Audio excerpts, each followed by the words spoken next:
Assalamualaikum warahmatullahi wabarakatuh. Bismillahirrahmanirrahim. Alhamdulillahilladzi ja'ala ramadhana syahras siyam syahrun fihi yutahhiru anfusana minal ma'asi wal atham. Tsumma sholatu wassalam ala nabiyyi khairil anam al mab'usi li itmami khuluqil insan fi hadzal alam wa ala alihi wa ashabihi wa man tabi'ahum bi ihsanin ila yaumil qiyam. Amma ba'du. Pemirsa MDP TV dan sahabat MUI rahimakumullah dimanapun Anda berada, pada kesempatan kali ini mari kita bahas bersama-sama mengapa ibadah puasa itu dijadikan sebagai ibadah yang sangat istimewa. Bahkan Imam Al-Ghazali di dalam kitab Ihya Ulumiddinnya, beliau mengemukakan suatu argumen bahwasanya puasa adalah separuh dari iman. Hal ini, logika ini beliau bangun atas dasar suatu hadis yang berbunyi as-saumu nisfus sabri was-sabru nisful iman. Puasa, ibadah puasa adalah separuh dari kesabaran, dan kesabaran itu sendiri merupakan separuh dari iman. Atas dasar hal ini, Imam Al-Ghazali mengatakan bahwa puasa ibadah adalah ibadah yang sangat khusus, yang bahkan pahalanya itu tidak terhitung jumlahnya. Beliau mendasarkan pendapat ini pada suatu hadis yang berbunyi kullu hasanatin bi asri amsalha ila sab'imiyatin di'fin illa siyama fa innahu li wa ana ajzi bihi. Setiap kebaikan itu akan dibalas 10 kali lipat atau bahkan bisa berkembang sampai 700 kali lipat, kecuali ibadah puasa. Karena kata Allah, firman-Nya Allah, fa innahu li wa ana ajzi bihi.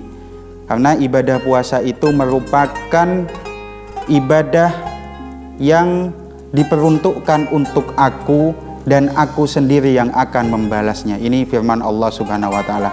Dan di ayat Al-Qur'an Allah berfirman, innama yuwaffas sabiruna ajrahum bighairi hisab. Allah akan membalas orang-orang yang sabar bighairi hisab, tanpa melalui hisab. Sedangkan puasa merupakan separuh dari kesabaran itu sendiri. Oleh karena itu, menurut Imam Al-Ghazali, puasa ini adalah ibadah yang sangat istimewa, yang pahalanya tidak ternilai. Di samping itu, kenapa puasa itu dikatakan ibadah yang sangat istimewa? Di berbagai hadis atau di berbagai keterangan, orang yang berpuasa itu sangat dipuji, bahkan sampai Allah memuji orang yang berpuasa itu sampai sundul langit. Di suatu hadisnya Rasulullah Shallallahu Alaihi Wasallam, beliau mengatakan walladzi nafsi biyadi la khulufu fami shaimi atyabu indallahi min rihil miski. Demi zat yang aku berada di dalam kekuasaannya, sungguh perubahan bau mulut orang yang berpuasa itu lebih dicintai di sisi Allah, lebih harum di sisi Allah daripada dibandingkan dengan minyak misik. Ini merupakan salah satu pujian terhadap orang yang berpuasa. Tetapi jangan diartikan secara literal, jangan diartikan secara harfiah. Bukan berarti bau mulut kita itu di penciuman sesama manusia itu ibarat misik. Jangan diartikan seperti itu. Jangan sampai ada orang yang berpuasa kemudian sengaja meniupkan nafasnya kepada temannya lalu mengatakan ini adalah bau surga atau ini adalah bau yang lebih harum daripada minyak misik. Ini hanya kiasan ya, sahabat MTP TV. Sama dengan halnya ketika kalian mengatakan kepada kekasih kalian, kepada istri kalian, senyuman bibirmu semanis madu, tapi jangan coba dirasakan, dicicip bibirnya, itu tidak akan manis, tidak akan manis. Saya pastikan itu tidak akan manis. Jadi ini hanya pujian terhadap orang-orang yang berpuasa, betapa istimewanya orang yang berpuasa. Kemudian ada lagi pujian terhadap orang yang berpuasa. Lil jannati, daunya Kanjeng Nabi, lil jannati babun yuqalu lahu ar-rayyan la yadkhuluhu illa shaimun. Di surga terdapat satu pintu khusus yang dinamakan ar-rayyan, yang dimana Allah hanya mengkhususkan pintu ini bagi orang yang senang beribadah puasa. La yadkhuluhu illa shaimun. Tidak boleh masuk lewat pintu tersebut kecuali orang yang suka berpuasa. Ini pintu yang VVIP.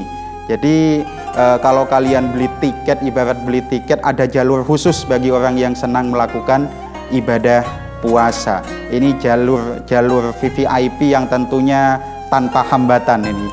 Jadi kalau kita ingin lewat jalur Babur Rayyan, maka hendaklah kita untuk senang melakukan ibadah puasa. Tidak hanya itu pujian terhadap orang yang berpuasa. Bahkan ada hadis yang mengatakan naumus shaimi ibadatun. Tidurnya orang yang berpuasa adalah ibadah. Ini yang sering digunakan jadi jokesnya para santri biasanya ini. Daripada di bulan puasa banyak tidur, katanya sedang melakukan ibadah ya. Tidurnya orang puasa saja ibadah, apalagi aktivitasnya, apalagi dia melakukan ibadah yang lain. Demikian Allah memuji orang-orang yang berpuasa, sampai-sampai Allah pernah di satu hadis qudsi ini Allah memamerkan atau membanggakan orang yang berpuasa kepada malaikat. Diriwayatkan yaqulullahu azza wa jalla unduru ya malaikati, lihatlah wahai para malaikatku. Dengan bangganya Allah mengatakan, lihatlah para malaikatku, ila abdi taraka syahwatahu wa laddatahu wa ta'amahu wa syarabahu min ajli.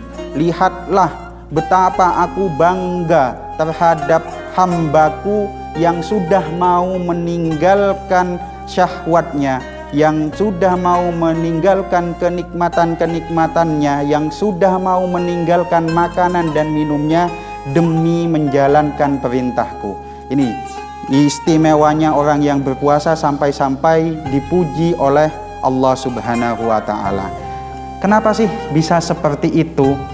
Kenapa sih puasa itu bisa seistimewa itu? Dalam kitabnya Ihya Ulumiddin, Imam Al-Ghazali mengemukakan beberapa argumen dan logikanya terhadap hal ini. Setidaknya ada dua alasan menurut Imam Al-Ghazali mengapa ibadah puasa itu menjadi ibadah yang sangat istimewa. Pertama, ahaduhuma annas-shauma kaffun wa tarkun wa huwa fi nafsihi sirrun laisa fihi amalun yushahadu. Pertama, karena puasa itu adalah ibadah menahan dan meninggalkan, yang mana ibadah ini bersifat rahasia yang tidak bisa disaksikan atau dipertontonkan kepada orang lain.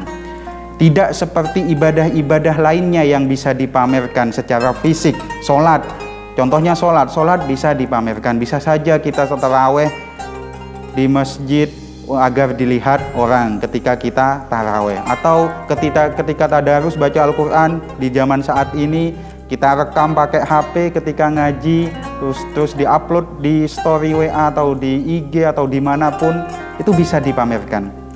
Atau ketika sholat tahajud difoto sajadahnya saja, kemudian sekalipun dia nggak mengatakan sedang sholat tahajud nih, tapi nguploadnya jam 2 malam, ada sajadahnya, meskipun captionnya di luar dari itu. Contohnya captionnya umpamanya, ya Allah jadikanlah dia jodohku, sekalipun kalau dia jodoh orang lain, aku juga orang ya Allah.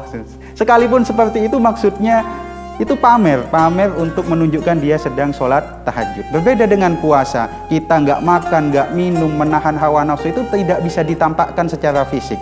Ya mungkin paling tidak yang ditampakkan mungkin ngabuburit nih, atau golek takjil nih, atau masak untuk puasa nih. Tapi menahannya itu tidak bisa ditampakkan. Menahan syahwat, menahan nafsu untuk makannya itu tidak bisa ditampakkan. Maka dari itu ini alasan mengapa puasa itu istimewa. Yang pertama. Yang kedua, wasani annahu qahrun li aduwillahi azza wa jalla. Yang kedua, kata Imam Ghazali, puasa itu merupakan kemenangan, senjata untuk mengalahkan musuhnya Allah.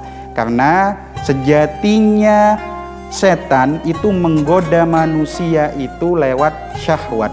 Wa innama taqwis syahawatu bil akli was surbi. Kata Imam Ghazali, syahwat itu bisa menjadi semakin kuat sebab makan dan sebab minum. Biasanya kita kalau punya tenaga bisa melakukan maksiat. Nah kalau loyo puasa itu kita nggak punya tenaga untuk maksiat, tidak punya tenaga untuk melakukan hal-hal yang dimurkai oleh Allah. Ya setidaknya meminimalisir kita untuk melakukan hal-hal yang dimurkai oleh Allah. Oleh karena itu, Sobat MDP TV, mari kita jadikan bulan Ramadan ini ajang untuk melatih diri kita berpuasa. Semoga nantinya kita tidak hanya bisa memperbaiki kuantitas atau menambah kuantitas puasa kita, tetapi juga bisa memperbaiki kualitas ibadah kita. Demikian dua alasan yang dikemukakan oleh Imam Al-Ghazali dalam kitab Ihya Ulumiddinnya, kenapa ibadah puasa itu bisa sangat dimuliakan oleh Allah. Semoga kita dapat berjumpa di lain kesempatan. Akhirul kalam, ihdinas siratal mustaqim, wallahul muwaffiq ila aqwamit thoriq. Wassalamu alaikum warahmatullahi wabarakatuh.